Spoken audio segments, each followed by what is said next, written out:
கொஞ்ச நாளைக்கு முன்னாடி எங்கள் அம்மா சொன்னாங்க, இப்படி நீ ஃபோன் யூஸ் பண்ணிகிட்டே இருக்கேன்னு. அப்போது அட்டாமிக் ஹேபிட்ஸ் புக்லேயும் போட்டிருக்கோம், நம்ம வந்து அன்கான்ஷியஸாக ஹேபிட் இருந்துச்சுன்னா அதை மாற்றவே முடியாது, கான்ஷியஸ் கொண்டு வந்தால் தான் மாற்ற முடியும். அதே மாதிரி எங்கள் அம்மா கான்ஷியஸாக கொண்டு வந்ததுனால அப்போ எனக்கு தெரிஞ்சு ஓகே நம்ம ஃபோன் நிறைய யூஸ் பண்ணுறோம். அப்போது இன்டிஸ்ட்ராக்டபிள் புக் எடுத்து படித்தேன். அதில் அந்த ஆத்தரும் ரொம்ப கஷ்டப்பட்டுப்பார் இந்த ஃபோன் யூசேஜ்னால. அப்போ அவர் என்ன பண்ணுவார்னா அதெல்லாம் ஒதுக்கி வச்சுட்டு இன்ஸ்டாகிராம்லாம் டிலேட் பண்ணிடுவார். அவர் என்ன பண்ணுவார்னா பிளான் பண்ணுவார், இந்த மாதிரி டேயை பிளான் பண்ணி ஓகே இந்த பிளான் நம்ம இன்னைக்கு பண்ணுறோமா ஃபோன் இல்லாமன்னு பார்ப்பாரு.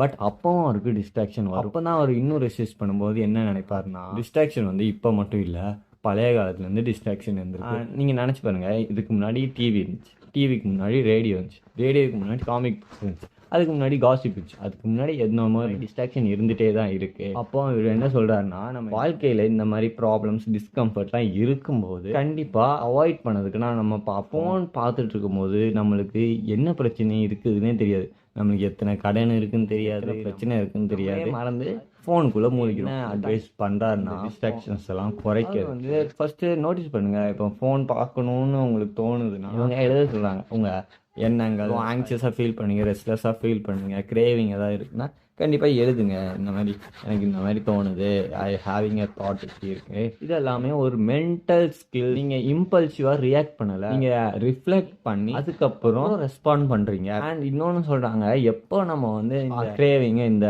டிஸ்ட்ராக்ஷன்லாம் நோட்டீஸ் பண்ணுறோமோ அந்த நெகட்டிவ் எமோஷன்லாம் போயிடும், இந்த பாசிட்டிவ் வந்து உள்ளே வருமா. ஸோ எனக்கு இது ரொம்ப யூஸ்ஃபுல்லாக இருந்துச்சு. நானும் இப்போ ஃபோன் பார்க்கணும்னு நினச்சினா உட்காந்து எழுதிட்டு அதுக்கப்புறம் எனக்கு தோணலை மோஸ்ட்டாக. ஏன்னா ஓகே ரிஃப்ளெக்ட் பண்ணலாம், இந்த டைமுக்கு அடுத்து ஏதாவது யூஸ்ஃபுல்லாக பண்ணலாம்டா அப்படின்னு தான் தோணுது. லைக் நில்லுல 2 minutes வரம்ல வரேன், ஒரே நிமிஷம்.